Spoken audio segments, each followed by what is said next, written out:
បន្ទាប់ពីប្រទេសមីយ៉ាន់ម៉ាទម្លាក់គ្រាប់បែកត្រូវភូមិឋានរបស់ប្រជាជនថៃរត់ភៀសខ្លួនប្រះយោតែម្ដងឥឡូវនេះប្រទេសថៃប្រកាសអាសន្ន24ម៉ោងលើ24ម៉ោងតែម្ដងនៅក្នុងការយាមការ24ម៉ោងដើម្បីការពារសុខសុវត្ថិភាពរបស់ប្រជាជនថៃបាទក្រោយពីមីយ៉ាន់ម៉ាទម្លាក់គ្រាប់បែកចូលទឹកដីនៃប្រទេសថៃប៉ុន្តែគ្មានមាត់អីមកបៀកមកផែជាមួយប្រទេសភូមានោះទេបើសិនជាកម្ពុជាវិញគ្រាន់តែឆ្កែរត់ទៅបុកបោតបាទថាតើពួកនោះរឹករឿងកម្ពុជាប៉ុណ្ណាទៅសំបីតាឥឡូវវាបាត់ទង់ជាតិវាចាប់ដើមរឹកលេះចេះមួយចេះពីរបាទកំពុងតែស៊ើបអង្កេតតើជាស្នាដៃរបស់កម្ពុជាឬក៏យ៉ាងណាក៏ប៉ុន្តែពួកនោះល្បិចបាទចេញពីរឿងមីនចូលរឿងអីផ្សេងយ៉ាងទៅឥឡូវនេះវាកំពុងតែបាត់ទង់ជាតិហើយចាប់ដើមដាក់ការសង្ស័យលើកម្ពុជាដើម្បីបើកយុទ្ធនាការវាយប្រហារកម្ពុជាជាលើកទី3ឬក៏យ៉ាងណាយើងអត់ដឹងឯណាប្រិមិត្តគ្រាន់តែដំណឹងថាវាបាត់ទង់ជាតិប្រទេសវាបាទក៏ប៉ុន្តែវាចោតបាទអាចមកលើកម្ពុជារបស់យើងនេះគឺជាដំណឹងពាក់ព័ន្ធទៅនឹង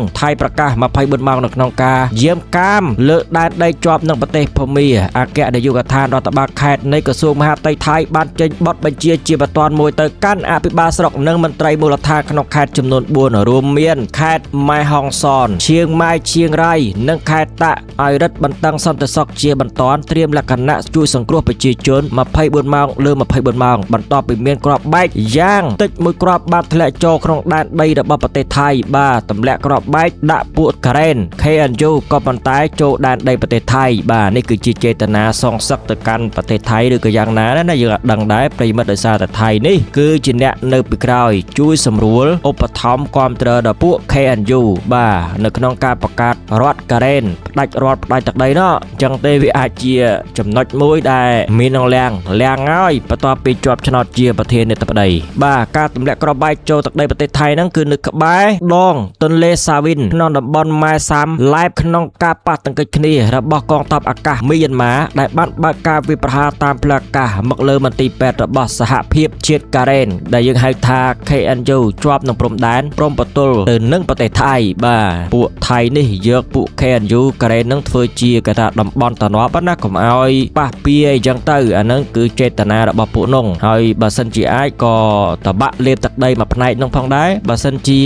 បាទពួក KNU ចុះខ្សោយយ៉ាងម៉េចយ៉ាងម៉ានាពេលអនាគតអាហ្នឹងគឺគំនិតខូចរបស់ថៃបាទប្រិមិត្តយល់ចឹងអត់យោងតាមសេចក្តីរាយការណ៍របស់សារព័ត៌មាន The Nation Thailand អាជ្ញាធរថៃបានដាក់ចេញនៅវិធានការសំខាន់ចំនួន3ដើម្បីធានាសុខសុវត្ថិភាពខ្ពស់បំផុតជូនប្រជាពលរដ្ឋដោយបញ្ជាឲ្យមន្ត្រីបង្កើតប៉ុស្តិ៍ត្រួតពិនិត្យនិងអង្គភាពល្បាតចល័តនៅតាមផ្លូវយុទ្ធសាស្ត្រនានាជាពិសេសនោះការតាមដានច្រករបៀងធម្មជាតិដើម្បីទប់ទល់ស្ថានភាពទប់ស្កាត់ការឆ្លងការលួចឆ្លងដែនដោយខុសច្បាប់ជាមួយគ្នានេះត្រូវធ្វើការត្រួតពិនិត្យលើបុគ្គលផ្លែកមុខ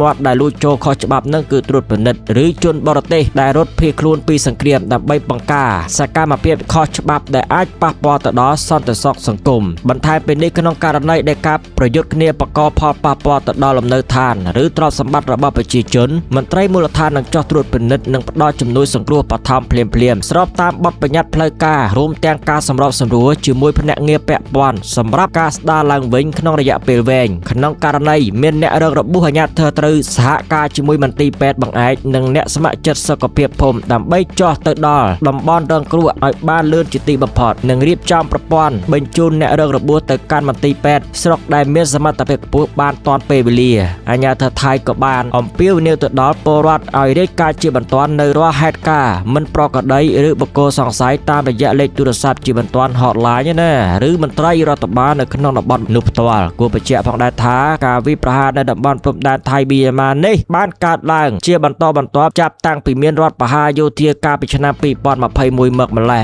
បាទលុះពេលបន្តមកក៏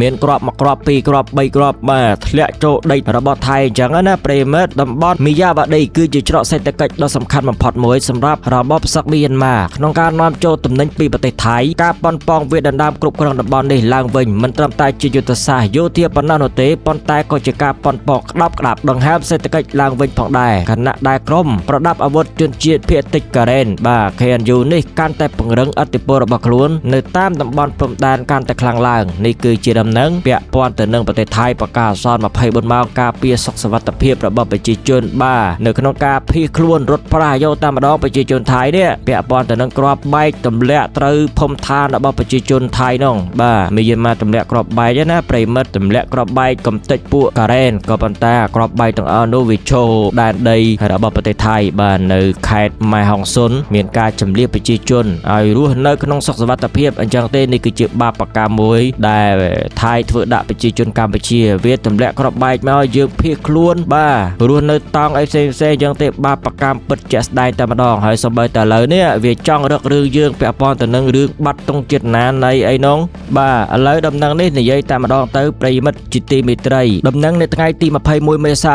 2026នេះព័ត៌មានក្តៅតែម្ដងរដ្ឋមន្ត្រីក្រសួងការពារជាតិថៃថ្មីលោកអាឌុលបានបន្តលាបពណ៌ខុសពីការពិតមកលើកម្ពុជាទៅកាន់អ្នកសារព័ត៌មាននៅវេលាម៉ោង8ព្រឹកថ្ងៃអង្គារទី21មេសានេះថាពាក់ព័ន្ធនឹងរឿងបាត់ទង់ជាតិប្រទេសថៃប្រទេសជើងរៃបាទថរស័យយើងនោះនៅចំណុចភូមិផាកាខេត្តចន្ទបុរីរបស់ថៃជាប់ខេត្តបៃលិនរបស់កម្ពុជានោះភាគីកម្ពុជាបានបដិសេធថាពួកគេមិនជាប់ពាក់ព័ន្ធនឹងរឿងនេះនោះទេប៉ុន្តែចំពោះលោកមិនជឿការបកស្រាយរបស់កម្ពុជាស្រាប់ទៅហើយបាទលោកម្នាក់នឹងនិយាយអញ្ចឹងថាអត់ជឿទៅនឹងការបកស្រាយហើយយើងបានប្រាប់ដែរថាវាអត់ពាក់ព័ន្ធជាមួយកម្ពុជានោះទេលោករដ្ឋមន្ត្រីការពារជាតិថៃម្នាក់នេះបានបន្ថែមទៀតថាលោកមិនទាន់ច្បាស់ថាទង់ជាតិថៃដែលបានបាត់ទៅនោះវាគឺជាទង្វើរបស់បុគ្គលឬក៏បណ្ដាលមកពីបញ្ហាខ្យល់បក់ខ្លាំងនៅឡើយនោះទេបាទដូចជាប្រហែលថ្ងៃមានព្យុះមានអីប្រិមិត្តចឹងទេនេះជាចំណុចមួយហើយមិនបានហែកអត់ជឿអញ្ចឹងអាបកាច់យកនេះលោកសង្កត់ធ្ងន់ថាលោកមិនទាន់ជឿទុកចិត្តកម្ពុជានោះទេប៉ុន្តែជំហានដំបូងដែលលោកត្រូវធ្វើ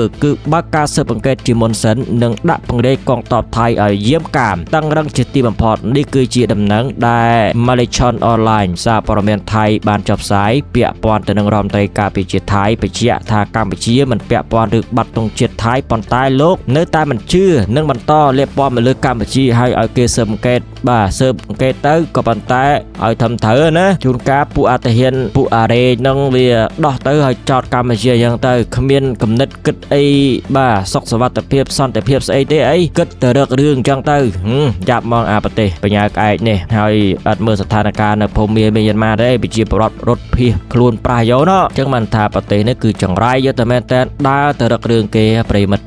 បើវាមិនបានដើររករឿងគេវាឃើញគេរីកចម្រើនរុងរឿងវាចាប់ដើមបាទបង្អាក់ដំណើររបស់យើងប៉ុន្តែខ្ញុំឆ្ងល់មិនបានបាទរឿងព្រំដែនថៃមីយ៉ាន់ម៉ាទម្លាក់ក្របបែកធ្វើឲ្យប្រជាពលរដ្ឋវារត់ប្រយោគភៀសខ្លួនអីជាដើមក៏ប៉ុន្តែអត់ហ៊ានធ្វើអីប្រទេសភូមាអីអញ្ចឹងណាតវ៉ាអីផ្សេងបានតែត្រឹមបាទក្រសួងមហាផ្ទៃរៀបចំកងកម្លាំងការពារសុខសុវត្ថិភាពអីប៉ុណ្ណឹងអត់មានប្រតិកម្មភ្លាមចំពោះការប៉ះពាល់អីទេអីសារព័ត៌មានថៃគាត់តែចុះផ្សាយថាការទម្លាក់ក្របបែករបស់ភូមាទៅកាន់កងទ័ពការ៉េនពួកការ៉េនអីហ្នឹងប៉ុន្តែក្របបែកទាំងនោះធ្លាក់មកលើទឹកដីប្រទេសថៃប្រទេសជើងរៃនេះក៏ប៉ុន្តែអត់ទាន់មានការប្រតិកម្មណាមួយនោះទេយើងចាំមើលទាំងអស់គ្នាតើថៃហ៊ានអត់នៅក្នុងការទប់ទល់ជាមួយប្រទេសភូមានេះឬក៏វេកបកទៅវិញណា